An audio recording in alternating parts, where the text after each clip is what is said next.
Cenk, it's great to see you here in Los Angeles. I feel like we've been seeing each other from across the water, often in very quite tense and fractious circumstances with big debates. So it's good to see you just one-on-one. And we're going to come to Israel, and we'll come to the US election. You, of course, are running for president. But first, let's talk about the Epstein scandal, which every single day seems to produce ever more lurid headlines. What do you make of it? Well, it's important because it's people in power that did terrible things and seem to have largely gotten away with it. So I like that people care about accountability on this issue. The problem is we don't really know exactly who did it and exactly what they did. So, you know, you've got Bill Clinton saying I was on the plane, but I wasn't on the island. And you've got Richard Branson, who's come out vehemently denying there's any sex tape of him, as was supposedly revealed yesterday. There's lots of claim, counterclaim going on, very little hard evidence, which is indisputable, which could lead to potential consequence. Yeah, so when he first died in prison, I thought, okay, there's going to be something that's determinative here.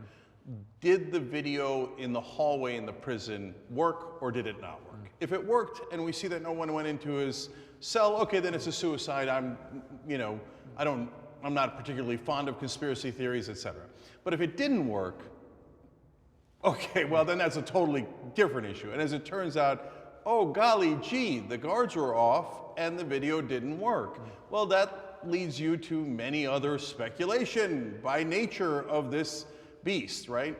But look, even Trump was terrific friends with Epstein for a long, long time and said he knows that Epstein likes them young. So there's no question that he knew that Epstein was up to terrible things. But did he do it? I don't know. It's easy for the two sides to say, Clinton definitely did it, Trump definitely did it, but we don't actually know. Not a political game playing going on with the various names and different attitudes depending if it's one of your party. There's also, I think, with the Epstein scandal, a sense that you look at it in totality. You have Epstein, who was in jail and may have taken his own life or may have had it taken from him. We'll probably never know. The only other person who's been brought to account is Ghislaine Maxwell, his kind of madame figure in the whole thing. None of the other men who must have either known about Epstein's proclivities or actively joined him in some of them have ever been properly brought to book for this. Do you think they ever will? Well, hard to tell, but one of the things that makes me wonder and why I brought up the videotape in the prison is because Epstein was supposed to have videotapes of a lot of this. Right. And yet we magically still haven't found the videotapes. Right. And under the Bush administration, the guy who let him go wound up, by the way, being the labor secretary for Trump. He's the one that let Epstein off the hook in the first place, right? Back in 2008. So magically, everyone keeps getting let off the hook in this case, except Ghislaine Maxwell and Also, it seems to me there's sort of life before his first conviction and life after it, i.e. before the first conviction, then you can completely believe that people may have been, conned by this guy. He was a big finance guy. There'd be no reason potentially to know what he was really like. But once he had that conviction in the early 2000s for, effectively a sex crime with a minor, pedophilia, once that happened, everyone who then continued to deal with him from Prince Andrew onwards, they surely are culpable by association. Yeah, I think after 2008, you have no excuses at all. And everybody, I remember covering that story, and I remember saying, this is ridiculous. This is a slap on the wrist for a guy who might have done an enormous amount of pedophilia and been connected to, at the time we already knew he was connected to tons of people in finance, politics, people in power. After that, going back and still associating with him probably means you're an addict. Probably means you're not only don't mind that at all, but can't help but go and seek that out. And what about that deal that was done at that time? I mean, it was such a murky, looking back now, terrible deal with the devil, it seems. Yeah, no question. And that's what makes people speculate. So why are there so many conspiracy theories now in America? Because the people in power keep lying. And so they'll say things like, oh, money in politics doesn't affect politicians. They take millions of dollars in campaign contributions, but they're not affected at all. That's just the corporations talking to them. It's absurd. And in the Epstein case, you have this guy who says, oh, this child molester, serial child molester, is going to serve a short time in prison, but he's not even really going to be in prison. He's going to get to go out during the day and still conduct business and still make a lot of money, right? Which no other prisoner gets. Almost no other prisoner gets that privilege. But since you're a child molester, wait, you should have less privileges, not more privileges. And it was a joke of a sentence.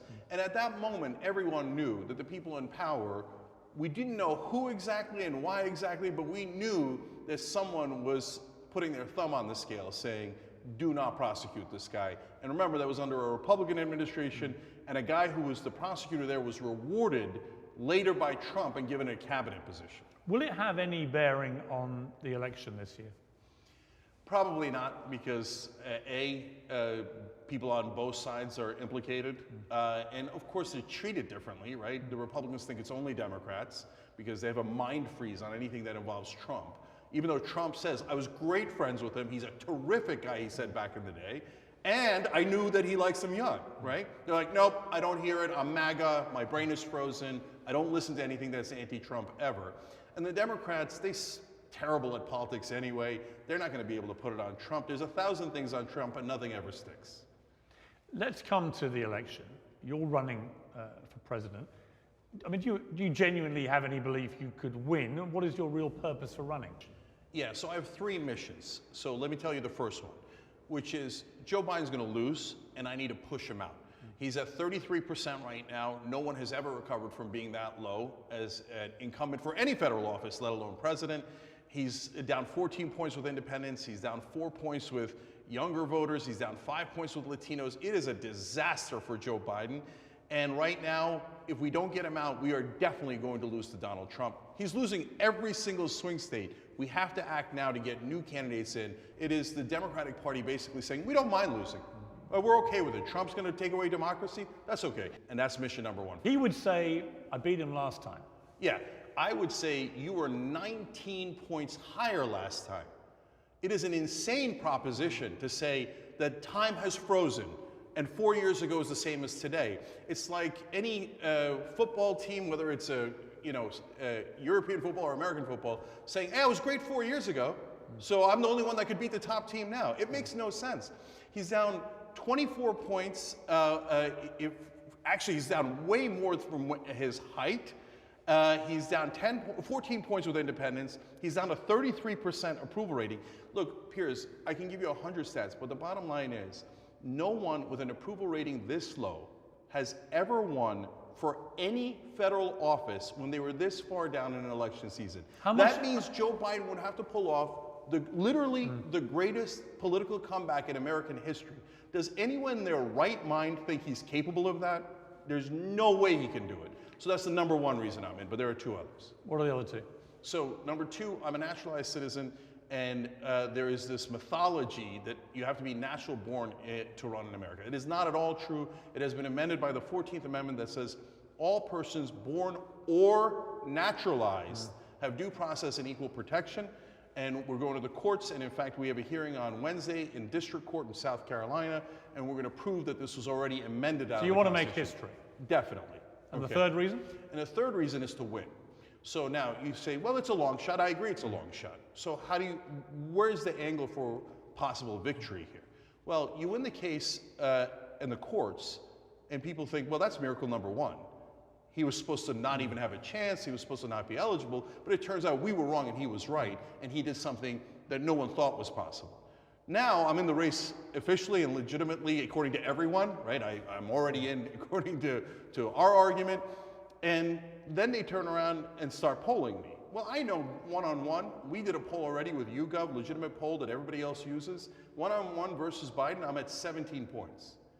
So you're telling me I can't get to 20, 25, 35, et cetera. I've got a narrow window, I acknowledge that, right? But once we can win the case, everything is eminently possible. How much of Biden's unpopularity is specific to his age? In other words, if he was Gavin Newsom, who was currently the incumbent president with the record that Biden has had in the last 3 years, would he be polling much higher? So yes and no. A lot has to do with his age. 77% of Americans have said that they are concerned that he will not be healthy enough to finish a second term.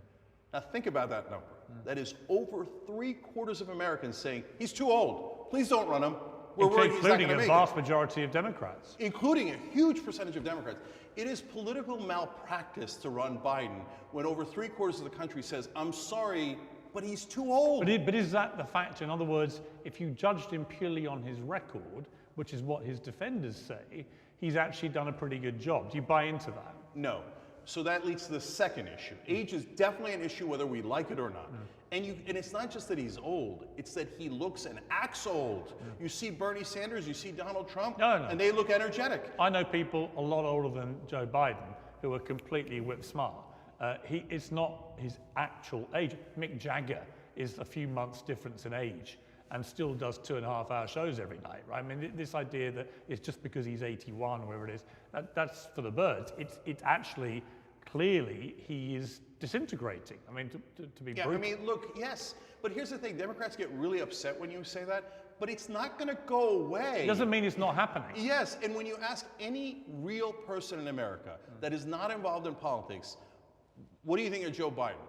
100 out of 100 says he's too old. Yeah. That is what they start with. Now, but that is not the only issue. So in office, how is he done? You know, people say, oh my God, he did more than a normal Democratic president. That is a very low bar. Democratic presidents barely try.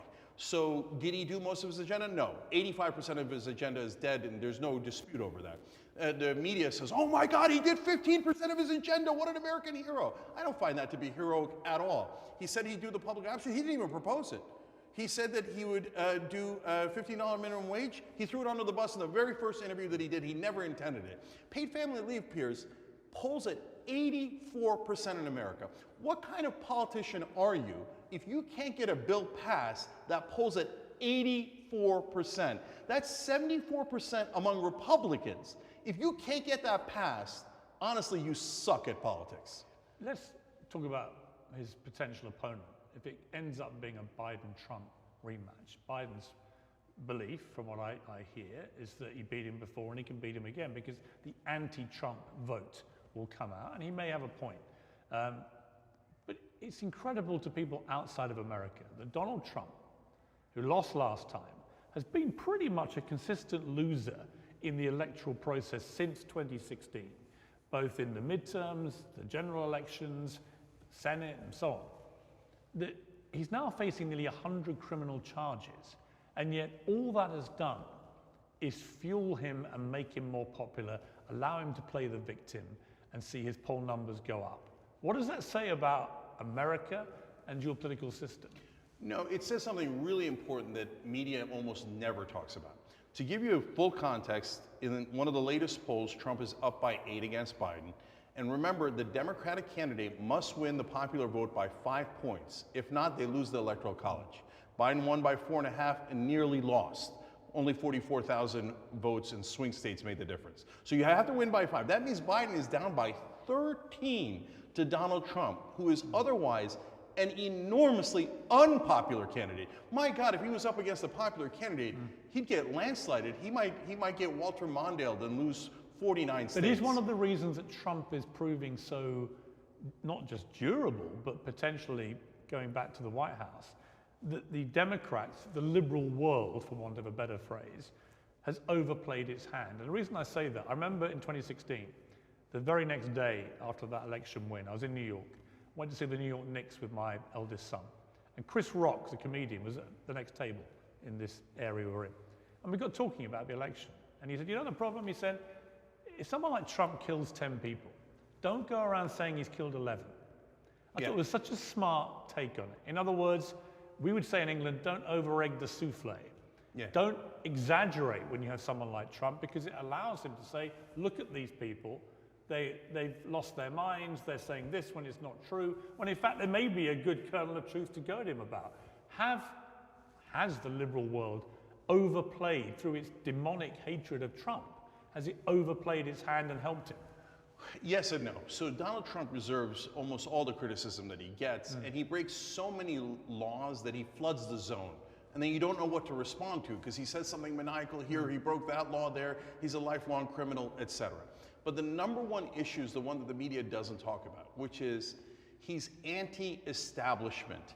That's why people like him. Is there a portion of the Republican base that likes the xenophobic, racist, sexist, etc. talk? Yes, there is. If you deny that, you're denying reality. He can also be, let's be fair, not to be fair, let's be accurate, he can be genuinely funny. I mean, Oh, no question. if you watch his rallies, it's like watching a 2-hour show. Yes. You know, it's like watching a right-wing version of Ricky Gervais, right? So I see that appeal. He's a great performer. He's also, I said Mr. Jordan Peterson on Monday, he has both the thinnest skin of any human being I've ever met and the thickest. Totally, yes. He reacts to everything with venom. Started criticism, bang, bang, bang, bang, bang, but he also can soak up incredible amounts of pressure that would crush any other candidate. Yeah, so look. Makes him a formidable politician. Oh, he is, no question about it. So Democrats underestimate him at their peril, and they do it over and over again. So there's three issues here. One is, yes, he did do all those things, and sometimes the Democrats overreach anyway, right? Number two is what you're pointing out, which is that he's telegenic. He not in terms of looks, but in terms of he's entertaining. He's charismatic. Yes, and what Democrats don't understand is, sorry, but politics is now all media wars. That's what it is. Where do people get the information on who they're going to vote? Media, some form of media, not necessarily mainstream media, but some form of media. So you have to engage in the media wars, and Trump is fantastic at engaging in the media wars. He goes to wherever the cameras are, he grabs the spotlight. What does Biden do? Biden made his first speech against Trump just a couple of days ago. What are you waiting for, brother? He's done 200 speeches in the time that you've done one. That is a colossal media advantage and hence a colossal political advantage. And you're not wrong. Oftentimes he is both wittingly and unwittingly funny. So we laugh at him all the time. He says the most absurd, ridiculous things. Now, but the third part of it is he's giving a giant middle finger to the establishment. And that is the largest reason for his the popularity that he has. He's unpopular overall, but among his base, it's less the xenophobic stuff. Yes, it's a little bit of entertainment, but mainly they love that finally someone said what they've been dying to hear, which is screw the establishment. The people in power have been totally screwing you your whole life. Now, the Democratic Party has people like that, like me, but they never let them out. They say, oh no, you better not. You better not. The establishment is beloved. Is it? The polling indicates that they hate you. They hate the politicians, they hate Congress, they hate media, but media goes, no, they're wrong. Well, of course you're going to say that. You're in the media, right? So the Democrats have no idea what's coming. Piers, look, I said this back in 2016. I went on ABC's This Week right after the DNC when Hillary was at her height, and I said Donald Trump's going to win. Now, I don't want Donald Trump to win. I'm in this race. Why do I want to knock Biden out? Because I don't want him to lose to Trump. If Biden is the candidate, do you think Trump wins if he wins the Republican nomination? It's near 100%. So look. And what would that mean for America? Disaster. Total, epic disaster. So let me break it down. So as I said earlier, no candidate for any federal office has ever come back from this far down. And Biden is losing all 7 swing states, and he has to win by 5. If you're an objective political analyst, there's no way in the world anyone in their right mind could say that he has anything approaching 50% chance. At best, in my opinion, he has about a 10% at best. I've never seen anyone do it, and Biden refuses to campaign. So I think that if a strong third-party candidate comes in, Biden finishes third. He has no support, no base whatsoever. Now he's losing young people by 4 points. He's losing Latinos by 5 points. For a Democratic candidate, totally, utterly untenable. He is a guaranteed loss. That's why I'm in the race. We have to push him out. Otherwise, we have no chance of winning. We're handing the country over to Trump. Now to the second question. So how bad is that? Well, Trump already tried a coup. So if MAGA wants to catch feelings over that, they can go ahead and cry. They love to cry. Oh, we just violently broke into the Capitol and had a fake elector plot to steal democracy. Why are you guys getting all bent out of shape? We were just trying to coup, right? And by the way, there's guys on tape on January 6th going, we're doing a revolution, right? Well, imagine what they'll say if Trump was to win and the Democrats simply say, we're not accepting it. We refuse to accept the result. Yeah, of course. That is the consequence of not accepting the result of democratic free elections, is that if you then end up winning, why should anyone else accept your result? So, Piers, I'm going to criticism for the Republicans and the Democrats here. So for the Republicans, remember the original idea that Trump had was Mike Pence cannot certify the election and instead certify the fake electors that they had ready, right? Well, if that's true that Mike Pence could do that, then Kamala Harris could do it. Of course. So that means, you know, according to Trump's logic and MAGA's logic, if there is such a thing, that means Kamala Harris can just say, I don't care that Biden lost 28 states. I don't care if he lost 38 or 48 states. I'm not certifying it. Instead, I'm certifying our fake electors. So look, the right wing in this country does not believe in democracy. They believe in power. So they believe it's our country and we will get it by any means necessary. We will take it. Okay, so that's the right wing. That's the disaster that awaits us. And then the Democratic Party, why did they wait 2.5 years to try to prosecute Donald Trump? Merrick Garland should have gone on day one. When you wait for 2.5 years, then the voters go, wait, you did it just as he was running. It seems political. Even Republicans who don't support Trump are now supporting him in large numbers because they believe the Democrats have overreached in the way that he's being prosecuted. And I can understand that. It's the same way they try to take him off the ballot. My first reaction was, why would you do that? All that does is make him more popular. And by the way, the Supreme Court inevitably will throw this out anyway. So you won't succeed. All you'll succeed in doing is making them even more popular. Yeah, well, I mean, look, there's still folks that I have a lot of adjectives for. I'll try to keep it under control, that still say 91 indictments. Well, all it's done is made him more popular. Yes. When are you going to get it through your thick, thick skull that people don't think like you do? So this normal person who's a liberal in Washington is like, well, I am outraged and I would never vote for anyone with 91 indictments. Yeah, brother, but you're not the average voter. The average voter doesn't see it that way and hasn't seen it that way. And the polling has showed it for nearly a year. When is it going to get through your incredibly thick head? By the way, Piers, there might be a disagreement that you and I have, which is that I think almost all these cases are perfectly legitimate as long as you did them in the right time frame. They should have launched them the minute after the election because there was law breaking, and you, as a prosecutor, here's what I think. You must pursue law breaking. I think some of it is clearly legitimate to go after him over, and we'll see whether it leads to any convictions. But when you start with him paying off a porn star for a secret night of passion behind his wife's back, and I think, really, is that your starting point for going after Donald Trump? So to me, it trivialized it so much in most people's eyes. They were like, this looks pathetic. I don't agree at all. And so, Really? yeah, I don't. And I'll tell you why. Number one, that is a clear violation of the law, and his co-conspirator, Michael Cohen, already went to prison for it. So if we say Michael Cohen should go to prison for it, but Donald Trump shouldn't because he's above the law, I think that's a terrible precedent. I'm looking at what most average Americans probably made of that. And most average Americans are like, all right, he had a fling with a porn star behind his wife's back. He wants to keep it quiet. He pays her off. They see payoffs all the time in the world of entertainment, media, politics, and so on. They read about this stuff all the time. It doesn't strike them as either particularly shocking or scandalous, even if it may be illegal. Yeah, I understand that urge by their average voter because they see all these campaign contributions, you know, millions of dollars, hundreds of millions of dollars that go into all these greasy politicians' hands, and the media comes out and goes, there's nothing wrong with it, nothing wrong with it at all, they're just talking, right? And it doesn't affect the bills at all. These are pure, honorable politicians. So when they turn around and say to Trump, hey, you're doing something wrong by giving $150,000 to your mistress, then it feels like it's wrong. But on the law, we have to decide, are we actually implementing the law, or are we saying that people in power are the elites? And let's be honest, MAGA, if you don't get it by now, the reason why they didn't prosecute Trump in the first place is because he's among the elites. And they were worried that if they prosecuted him in the beginning, that the Republicans might prosecute Biden and other people. That's why they waited 2.5 years, and then they panicked. They're like, oh no, he's running and he's popular, and this Joe Biden can't beat anyone. It's super obvious he can't beat anyone. We have to take everyone off the ballot. Take Trump off the ballot, and by the way, they've taken me off the ballot in a lot of states, and they've taken, in 4 American states, in very important states, they have taken every Biden challenger off the ballot in the primaries. And then they turn around, Piers, and say, democracy's on the line.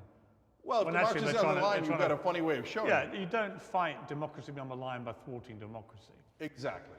Let's turn to Israel and the war in Gaza. We've had some very emotive debates involving you and many other people. Had a little break, come back now to see nothing's changed on the ground. Perhaps the world's attention is less obsessively now and there than it was. What is your take on where we are with this war? Yeah, so today we read that, that Israel's going to start to withdraw a little bit from Gaza. We'll see. I'll believe it when I see it. Israel has been brutal. They've now killed about 20 times the number of people that Hamas did. I don't believe that a state is immune from charges of terrorism or genocide. They say, well, we're a state, so we can't, when we murder civilians, it's perfectly kosher. Sorry, it isn't, okay? It's just as barbaric, just as terrible. Tell me we've argued a lot about this. Tell me the difference, this is playing devil's advocate here. Yeah. Between going after ISIS in Iraq and Syria and eradicating pretty much ISIS, but in the process killing a lot of civilians, and what Israel is now doing with Hamas, where they believe they've killed maybe as many as 10,000 Hamas terrorists, which is maybe a third of the total. I mean, I call them terrorists because I believe there's no other way to describe what they did on October the 7th. That's no problem. And I would argue that Israel is taking terrorist actions. Which is entirely your prerogative. My point is, what's the distinction in your eyes, morally, between the deaths of civilians when the world went after ISIS in places like Iraq and Syria, and what's happened in Gaza? Yes. So there's a couple of really, really important differences. So number one, America, even when we were going after ISIS, even when we were bogged down in Mosul in the biggest guerrilla warfare we've ever seen within a city, never dropped a bomb bigger than 500 pounds. Because we thought that's a war crime. We can't go above 500 pounds because that's indiscriminate killing of civilians. Israel is dropping 2,000-pound bombs, and a lot of them are unguided. What that means is, I don't give a damn who it kills. I don't care if it's a terrorist, which, by the way, are mainly under the tunnels. What I laughed at was the idea that they killed 10,000 Hamas fighters. Right, no one believes we don't that. know. We don't know, but no one believes that. I challenged the Israeli spokespeople many times. They don't know, right? They don't actually know any of those stats, right? They believe that may be the kind of ballpark figure. It's not been denied by Hamas, so you have to assume it might be correct. But even if it is, that still means there are maybe 3/4 of Hamas left. Yeah, so first of all, IDF has shown through their own videos that the tunnels are largely intact. We know Hamas is in the tunnels, so all logic and evidence indicates that they barely got any Hamas fighters. So, but okay, whatever. You've got Israeli propaganda, you got Hamas propaganda, but there's no question, everyone agrees, the great majority of the people killed were innocent civilians, children and women, largely. So now in the ISIS case... And it's been horrific. I mean, there's no two ways about it. When you see these scenes from Gaza, the obliteration of northern Gaza, the same now going on in the south, the fact that Gaza's population is half children, the sheer volume of children being killed on a daily basis is utterly horrendous. The question becomes, this has been a question I've raised many times from the start of this war, is after what Hamas did on October the 7th, what is morally justifiable in terms of a response by Israel? And I don't have the answer. I'm just curious what you think it is. So number one, it is not indiscriminate killing of civilians, and that is almost certainly what we had in Gaza. 85% of Gazans are now homeless because 70% of the buildings are either destroyed or damaged. So what they did was one of the biggest war crimes we've ever seen in our life. That is not a proportional response. I've said on your show before, I think they should go in with special forces. You have to get the hostages, and I understand that you've got to go after the Hamas fighters, okay? And that is fair. If you attack from your territory, you should expect special forces back. Special forces work. They worked in the case of bin Laden, and oftentimes they worked in the case of ISIS. We did not do giant bombings of Iraq, Syria, etc. We had plenty of war crimes on our hands too, as America executed the wars in Iraq and Afghanistan, but nothing on the scale of what Israel has done. To give you a sense of it, we killed less civilians in 20 years in Afghanistan than Israel killed in 2 months in Gaza.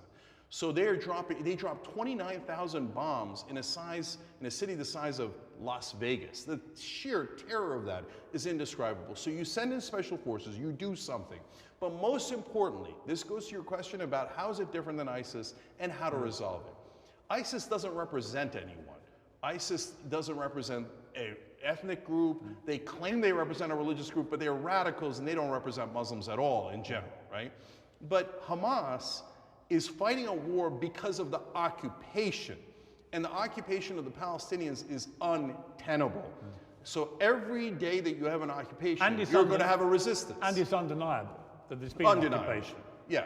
And we know that because when this latest war started, the fact that Israel was able to turn on the taps of energy and water, fuel and so on, the fact they could do that, stop the food coming in and out, that is what an occupation involves. It means you control somewhere, which is not legally yours to control, and you're controlling it. So I don't think you can argue, whoever side you come down on this, you can't argue against the idea that there's been occupation, nor can you argue that a lot of the more right-wing members of Netanyahu's cabinet, some of whom are extreme, far-right people, that they have no concern about what is happening and would be quite happy to see all 2 million Palestinians gone. And they would love to just take that land. Now, that's also undeniable, which is one of the reasons why Netanyahu has dug himself into a very difficult position politically, I think, for his own future, by packing this cabinet with all these hard right people purely to get himself elected prime minister again. He now finds himself under their control. Yeah, there's no question about a whole heap of talking points that we hear nonstop in America. Some people do sophistry and say, well, is it technically apartheid, technically occupation? What difference does it make? As you point out, they control those areas. Those are open air prisons. They can cut off the water, power, electricity anytime they want. The Palestinians can't control their own borders. It's obviously oppression by any name. And then they say, oh, Hamas uses human shields. Well, they live in an area that is filled with civilians that you keep in an open-air prison. So that doesn't mean Hamas don't use them as human shields. I don't actually think Hamas has shown by its behavior in the last 17 years where they've had power in Gaza that they have any real concern for the welfare of Palestinians. No, I don't think they do. Hamas is Muslim fundamentalist, and so whenever you have oppression, unfortunately, fundamentalism grows. That's a great breeding ground. So there can't be a future with Hamas in charge, can there? Yeah, I don't think so, no. I mean, let's cut to the quick here about how this ends. Yeah. People talk about the day after the war. How do you think this ends, and what is the smartest way for everyone to go forward when the war is over? So let me handle that in two ways. The current path that Israel is on is, well, Hamas made us kill all your kids. That's an absurd thing to claim. If you're so powerful, why is Hamas making you kill their civilians? That's absurd. And then they say, oh, the war ends when Hamas surrenders. Nobody thinks they're going to surrender. That's an absurd standard. What are they going to say? Okay, oh, I'm right here, come and bomb me, or come and arrest me. So but there is a real way that it can end. So you make a deal with the Palestinian Authority, and the Biden administration has finally woken up and begun to go in this direction, but which they I are applaud. totally discredited, no, riddled with corruption. That's right. But I'll tell you how you fix that problem. It's in one bundle. It's actually relatively straightforward.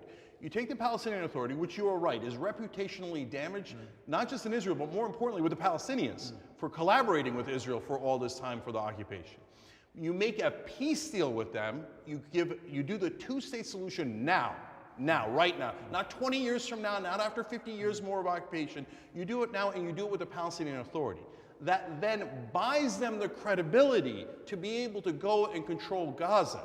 If they go into Gaza now, they look like collaborators. But if they go into Gaza with a peace deal and say, we got a Palestinian state, then they have enough credibility to be able to control Gaza and the West Bank and be a real partner for peace.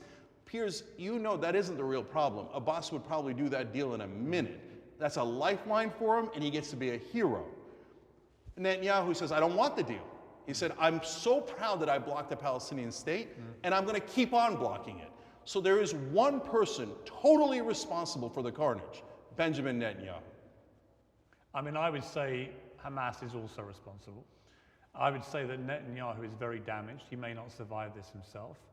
And he is at the behest now and under control of his right-wing cabinet, which is incredibly unfortunate for those like you and I who would like to see peace be achieved here. How long do you think this war is going to go on for? So we have a problem with Netanyahu on a second front, which is that he's corrupt, he has these charges, he's lost the Israeli population, and I don't want people making assumptions about Israel and the people that live there. Look at how unpopular Netanyahu is with his own population, right? And there is no democracy in Israel overall because they imprison 5 million Palestinians, but there is democracy within Israel itself for them, right? And within that democracy, you have a vibrant media, et cetera, that criticizes Netanyahu. So the reason why I say Netanyahu is primarily responsible is because even if you blame Hamas, and that's fair, well, he's the one that aided and abetted Hamas. He's the one that helped them get funding. He's the one that thought it was a brilliant idea to have them as a counterweight to the Palestinian Authority. He liked the fact it fractured the Palestinian politically. Exactly. He's the one that let his guard down on October 7th, and he was busy helping the settlers oppress the Palestinians in the West Bank and didn't help his people. But since the only thing that keeps him in power, especially at this point in time, is the war, he has a built-in incentive to never end the war. So somehow the Israeli population has to regain control of their government. And you know, in a parliamentary system, that's easier than in a presidential system. And so they've got to call for an election, and they've got to get the guy out right now. Hey, we're going to get him out after the war. Means that you're going to have endless war. But the problem is the polls show that whilst there's a lot of unpopularity for Netanyahu, and he would certainly lose an election if it was held tomorrow on that basis, and a lot of it is driven by they blame him for what happened on October the 7th. There's also widespread support in Israel for what the IDF are doing in terms of response. So you have these two things running concurrently. Yeah. Netanyahu personally very unpopular, but what the IDF are doing under his command as prime minister is very popular. Yeah. So look, there's two issues. One is Netanyahu is in charge and we don't have elections and we can't get him out even though the Israelis want him. Second, want him to get out. The second issue is, you're right, it's not just Netanyahu problem, it's an Israeli right-wing problem. And right now, the rest of his cabinet is a bunch of monsters, ghouls and goblins, who are openly, brazenly talking about ethnically cleansing the Palestinians in ways that are sometimes even more vicious than Netanyahu. And talking about starting a war in Lebanon, starting a war in Iran, that is insanity, total insanity. So, look, at some point, if the Israeli population does not choose peace, we're all doomed for endless war in the Middle East. But if the Israeli population in an election chooses peace for the first time since the Yitzhak Rabin, then all of this can be solved. And relatively quickly, Saudi Arabia still says they want to do an agreement with Israel. Most of the Middle East wants to do a deal with Israel, and Palestinian Authority wants to do a deal with Israel. The people blocking that is the right-wing government of Israel. Get in a moderate government in Israel, and we can end this thing forever. Jake, great to see you. All right, great to see you. Really good to chat over the issues. I wish you all the best for 2024. Thank you.